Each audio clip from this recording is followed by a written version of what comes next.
नमस्कार दोस्तों। जापान के प्रधानमंत्री ताकाइची का भारत के अंदर आना भारत के कई सारे लोगों को खटक रहा होगा, पर इससे भी ज्यादा बहुत बुरी हालत में है भारत का पड़ोसी दुश्मन देश चाइना।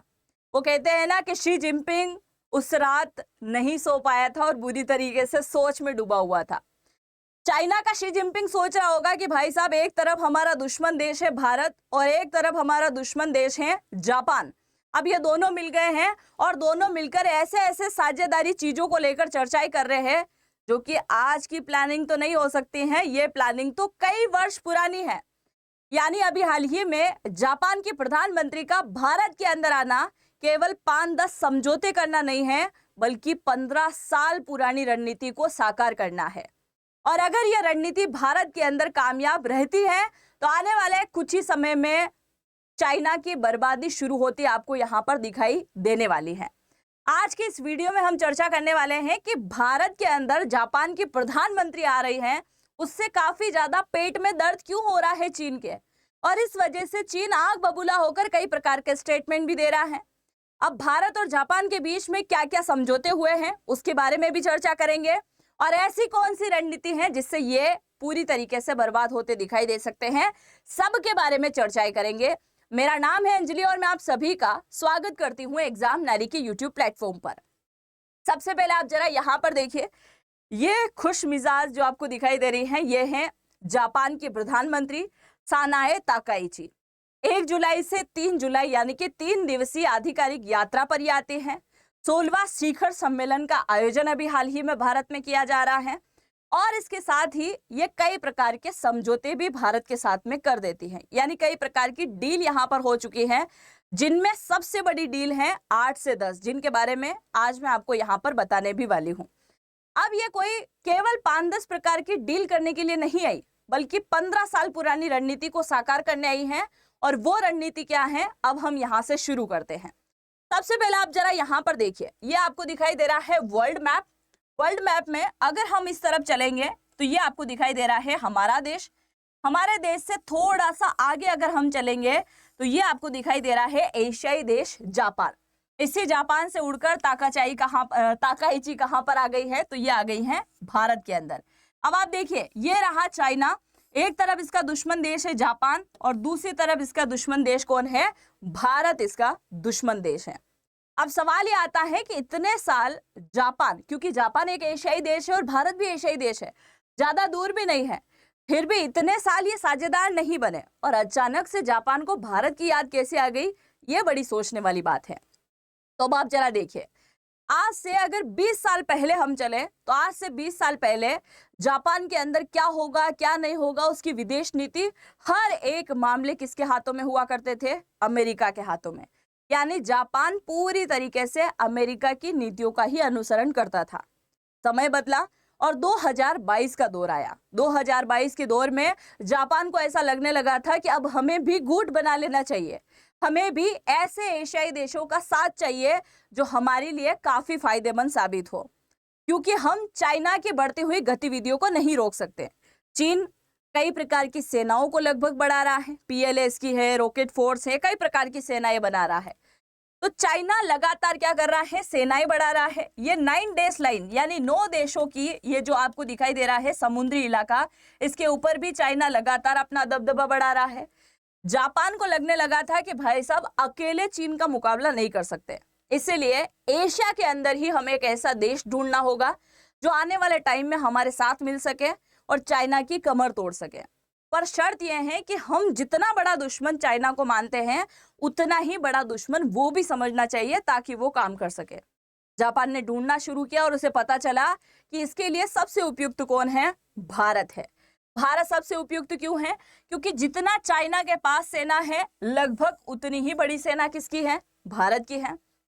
दूसरा, इसके अलावा जनसंख्या की अगर हम बात करें तो जितनी बड़ी जनसंख्या चाइना की है, उतनी ही बड़ी जनसंख्या भारत की। अब जनसंख्या की बात कहां से आ गई, आगे आपको समझ में आ जाएगा कि जनसंख्या मैंने क्यों बोला। तीसरी बड़ी बात है भौगोलिक स्थिति। ऐसी भौगोलिक स्थिति कि कल से अगर जापान और चाइना आपस में लड़ा दे और जापान मदद मांगने के लिए भारत के पास आ जाए, तो भारत यहीं बैठा बैठा चाइना की दुनिया हिला सकता है। कैसे, क्योंकि व्यापार ही नहीं करने देगा, ऐसे इलाके में भारत बसा हुआ है।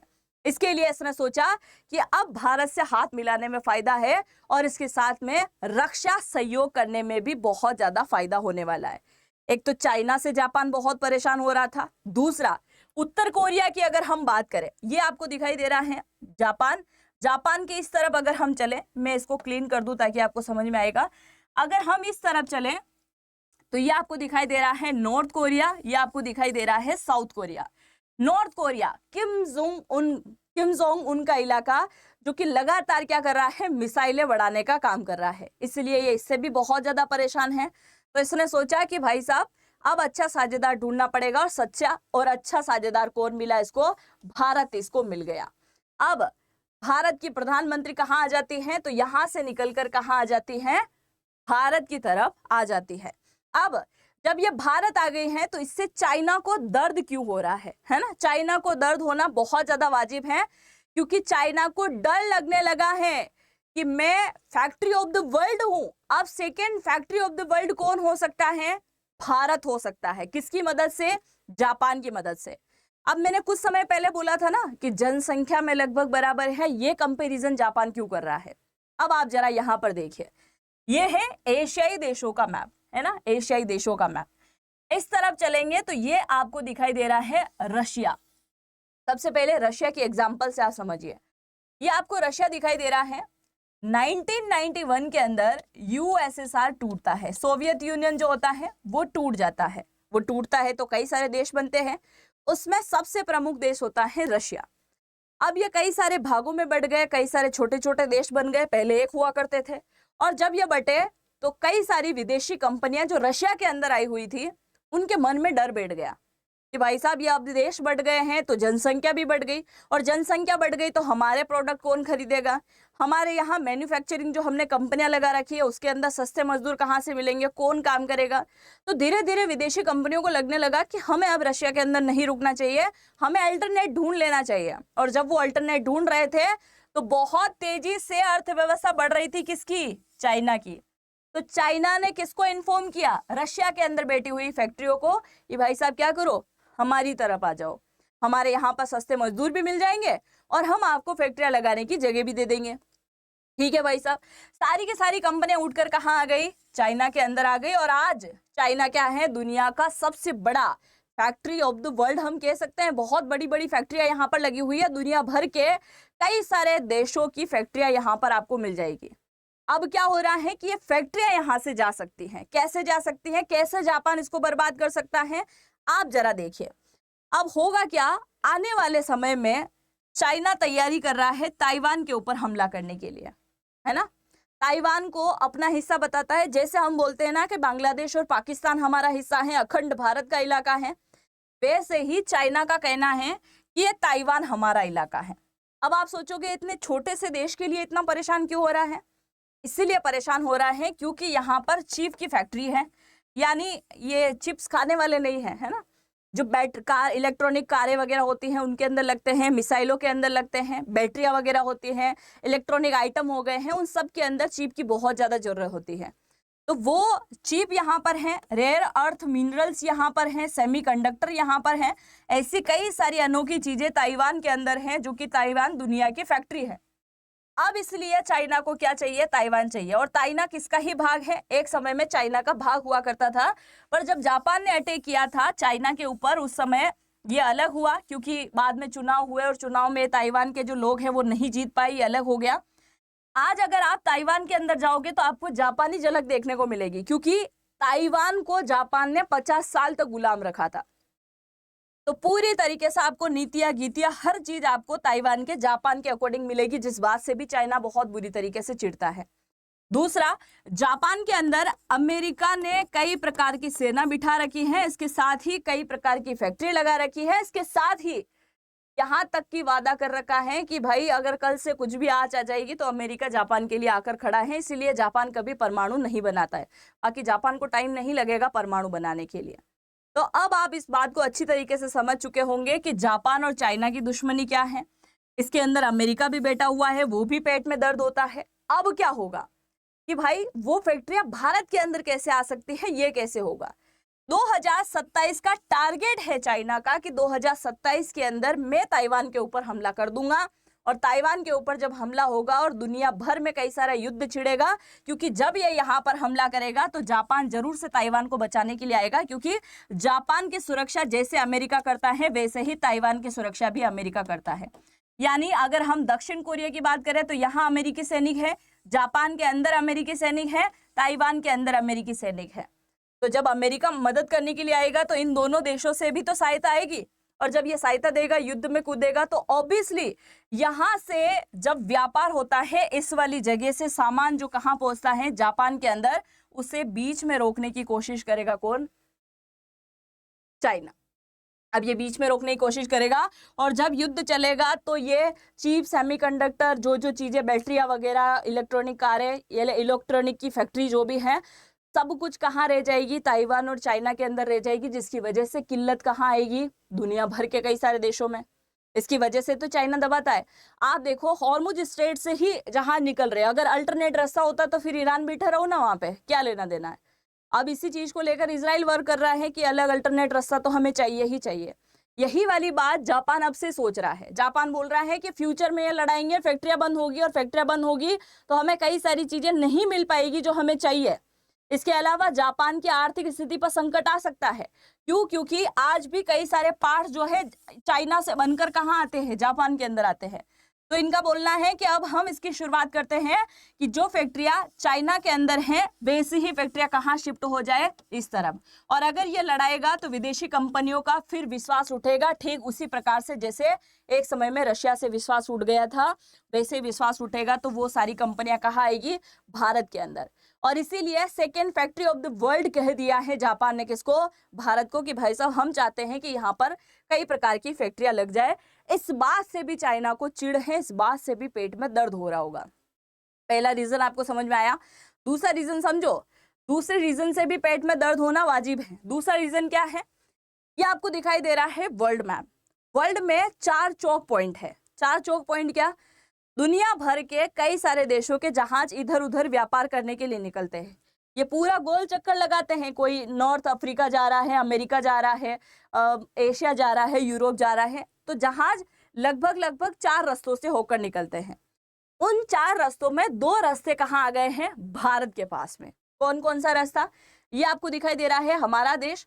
हमारे देश से थोड़ा आगे चलेंगे तो ये आपको दिखाई दे रहा है पश्चिमी एशिया, यानी कि मिडिल ईस्ट। मिडिल ईस्ट में अगर हम चलेंगे तो ये रहा हॉर्मुज स्ट्रेट, है ना। इसी हॉर्मुज स्ट्रेट से चाइना के लिए क्या जाता है? तेल जाता है। मतलब ये सारी अरब कंट्रीज क्या करती है? इस वाले क्षेत्र में तेल लेकर आती है। हॉर्मुज स्ट्रेट, ये अरब सागर को क्रॉस करते हुए हिंद महासागर, और दूसरा चौक पॉइंट आता है मलक्का स्ट्रेट। 4 चौक पॉइंट है, 4 दरवाजे हैं दुनिया भर के। पहला है हॉर्मुज, दूसरा है मलक्का स्ट्रेट, तीसरा है सुंडा, और चौथा आता है लोम्बोक जलडमरू मध्य। तो पहला तो हॉर्मुज स्ट्रेट आपको दिखाई दे रहा है, जहां से जहाज होते हुए ये मलक्का स्ट्रेट, ये इंडोनेशिया मलेशिया के बीच में है, और यहां से होते हुए फिर कहां चला जाएगा? तो ये जापान के अंदर और चाइना के अंदर जो है क्या जाता है? यहाँ से माल होकर जाता है। यानी तेल गैस की बात करें, या 80% समुद्री मार्ग से ही व्यापार होता है आज भी। किसका? चाइना का। तो कल से अगर जापान को परेशान किया, कुछ भी किया, तो इसके लिए सबसे ज्यादा फायदेमंद कौन होगा? भारत होगा, क्योंकि भारत उसको इसी मलक्का स्ट्रेट पर दबोच लेगा, या फिर हिंद महासागर के अंदर ही नहीं निकलने देगा, क्योंकि भारत की बहुत बड़ी सीमा हिंद महासागर से साझा होती है। 7400 किलोमीटर के आसपास जो है सीमा साझा होती है। किसकी? भारत का तटीय क्षेत्र नीचे वाला। तो इतना बड़ा क्षेत्र यहाँ पर है, क्योंकि ये साउथ चाइना के अंदर जब डिस्टर्ब करेगा तब ये भारत को कॉल करेगा, भाई साहब इसको यहाँ डिस्टर्ब कर दो। और आप जानते हैं ग्रेट निकोबार प्रोजेक्ट के ऊपर भारत वर्क कर रहा है, तो यहाँ से भारत नहीं निकलने देगा। तो इसके लिए भी चाइना परेशान हो रहा है, क्योंकि ये एक बहुत बड़ी बात है भारत के साथ में। अब आगे की मैं आपको बात बताऊं, उससे पहले मैं आज की बात कर लेती हूँ। आज क्या डेट है? आज है 3 जुलाई।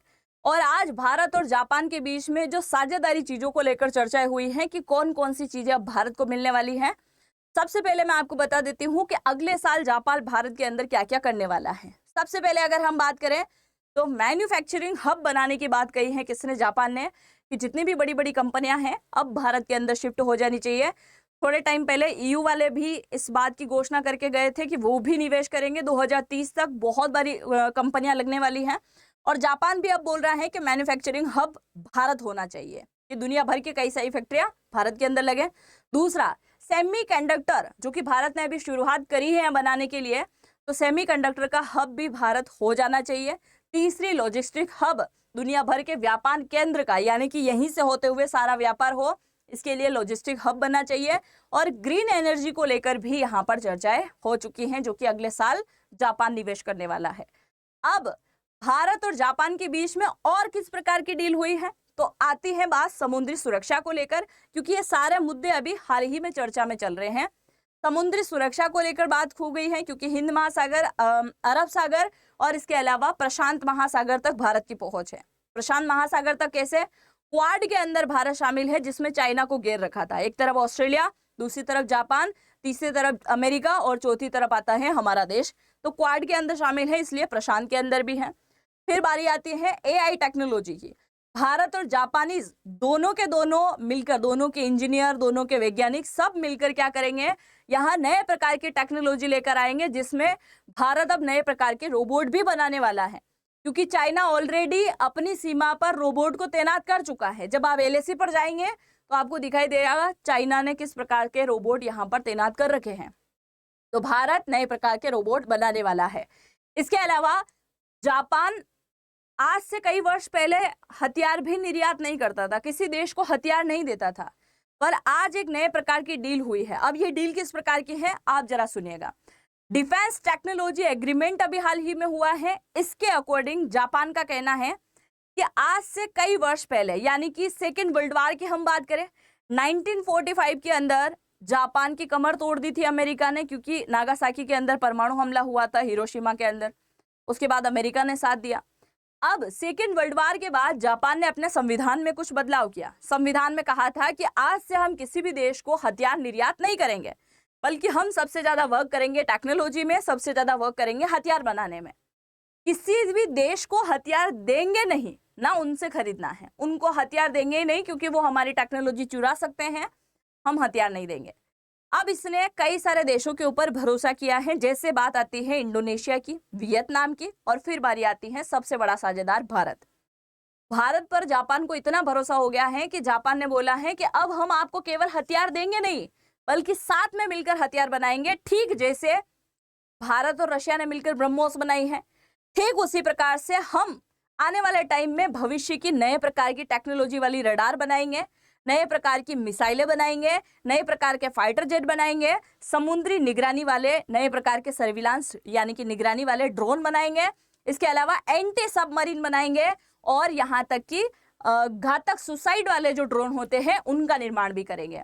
यानी जापान का इतना भरोसा भारत के ऊपर कि हम साथ में मिलकर अब हथियार बनाएंगे, हम आपको केवल हथियार देंगे ही नहीं, बल्कि साथ में मिलकर हथियार भी बनाएंगे। इसके अलावा भारतीय नौसेना के लिए जापान के रास्ते खुल चुके हैं कि प्रशांत महासागर के अंदर वो एक्टिविटी कर सकते हैं, आ सकते हैं हमारी सीमा के अंदर। तो ये नौसेना के लिए भी बहुत बड़ी उपलब्धि रही है। इसके अलावा मिनरल्स को लेकर कई प्रकार के कोबाल्ट वगैरह कई प्रकार के मिनरल्स जापान के अंदर पाए जाते हैं, वो मिनरल्स देने के लिए भी तैयार हो चुका है। कौन? जापान यहाँ पर तैयार हो चुका है। यानी भारतीय सेना, जापान की सेना भी अब नए प्रकार के युद्ध अभ्यास करते हुए आपको दिखाई देगी। और ये डील सुनकर आपको कैसा फील हो रहा है जरूर से लिखिएगा, क्योंकि चाहे दूसरी डील को लेकर खुशी हो ना हो, पर एक चीज को लेकर बड़ी खुशी होती है, मेक इन इंडिया को लेकर, कि फ्यूचर में हमें भारत या माफ कीजिएगा चाइना या पाकिस्तान के साथ में युद्ध लड़ना पड़े तो हमें किसी और देश के ऊपर डिपेंड नहीं रहना पड़े, बल्कि भारत खुद ही मैन्युफैक्चरिंग हब हो, भारत खुद से ही नए नए प्रकार के हथियार बनाए और हम दुनिया भर को हथियार दें। इससे बड़ी कोई बात नहीं हो सकती है। तो जापान खुद बोल रहा है कि हम अब भारतीय लोगों के साथ में मिलकर कई प्रकार के हथियार बनाएंगे, क्योंकि जापान की जो ताकाइची आई है वो अकेले नहीं आई है, कई प्रकार की कंपनियों के प्रमुख भी उनके साथ में आए हैं, जो कि फ्यूचर में भारत के लिए काफी ज्यादा फायदेमंद रहने वाला है। अब बारी आती है भाई साहब शी जिनपिंग को नींद नहीं आ रही होगी, उसके पीछे की वजह क्या क्या है। सबसे पहली वजह बात करें, मैंने आपको बताया कि फैक्ट्रियां भारत में शिफ्ट हो सकती हैं, उसको लेकर डर है। दूसरा, क्वाड के अंदर तो पहले ही शामिल थे, अब जापान और भारत वाले बड़े अच्छे साझेदार बन रहे हैं, ये भी टेंशन वाली बात है। तीसरा, पूरी दुनिया को सेमीकंडक्टर और रेयर अर्थ मिनरल्स को लेकर चाइना बहुत बुरी तरीके से डराता है।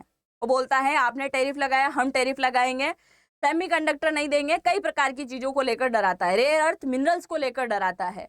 अब वो डर भी दुनिया भर से खत्म होता दिखाई देगा क्योंकि भारत और जापान मिल चुके हैं। इसके अलावा दो दुश्मनों का डर तो है ही। बाकी आप क्या सोचते हैं कि चाइना का डर वाजिब है या नहीं, और जापान की और भारत की इस डील को लेकर आप जो सोचते हैं लिखिएगा जरूर। आगे बढ़ने से पहले अगर आप मुझे इंस्टाग्राम पर फॉलो करना चाहें ना, तो आपको अंजलि वॉइस के नाम से मेरी आईडी मिल जाएगी। आप मुझे यहाँ से इंस्टाग्राम पर फॉलो कर सकते हैं। तो आई होप मैंने जो आपको जानकारी दी है वो आपको समझ में आई होगी, और अगर जानकारी अच्छी लगी है तो अपने दोस्तों के साथ में साझा करना तो बिल्कुल भी मत भूलिएगा। पहली बार विजिट किया है तो आपका कमेंट में जरूर से देखना चाहूंगी कि आपको कितना समझ आया, कैसा लगा वीडियो, जरूर से लिखिएगा। मिलता है नेक्स्ट वीडियो में। जय हिंद, जय भारत।